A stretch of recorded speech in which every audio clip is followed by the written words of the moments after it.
ফরিদপুরের মধুখালীতে উগ্র হিন্দু সন্ত্রাসী কর্তৃক মুসলিম 2 সহোদর শ্রমিক হত্যার প্রতিবাদ ও জড়িতদের গ্রেপ্তারের দাবিতে যশোরে ইসলামী আন্দোলন বাংলাদেশের উদ্যোগে প্রতিবাদ ও বিক্ষোভ মিছিল অনুষ্ঠিত হয়েছে। 3 মে শুক্রবার বিকেলে যশোর খুলনা বাস স্ট্যান্ডে এই প্রতিবাদ সভা ও বিক্ষোভ মিছিল অনুষ্ঠিত হয়। ইসলামী আন্দোলন বাংলাদেশ যশোর জেলা শাখার সভাপতি আলহাজ মিয়া মোহাম্মদ আব্দুল হালিমের সভাপতিত্বে প্রতিবাদ সভায় প্রধান অতিথি হিসেবে উপস্থিত ছিলেন ইসলামী আন্দোলন বাংলাদেশের খুলনা বিভাগীয় সাংগঠনিক সম্পাদক মাওলানা সোহাইব আহমেদ। এছাড়াও বিশেষ অতিথি হিসেবে উপস্থিত থেকে বক্তব্য রাখেন ইসলামী আন্দোলন বাংলাদেশ যশোর পৌর শাখার সাধারণ সম্পাদক শহীদুল ইসলাম গাজী।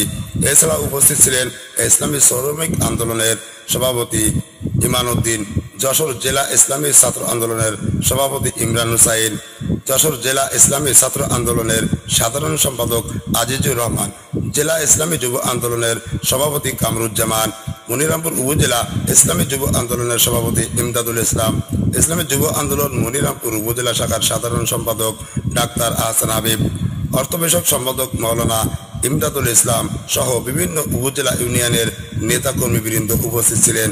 প্রতিবাদ সভা শেষে একটি বিক্ষোভ মিছিল বের হয়ে শহরের বিভিন্ন সড়ক প্রদক্ষিণ করে খুলনা বাস স্ট্যান্ডে এসে দোয়ার মাধ্যমে অনুষ্ঠানের সমাপ্তি ঘোষণা করা হয়।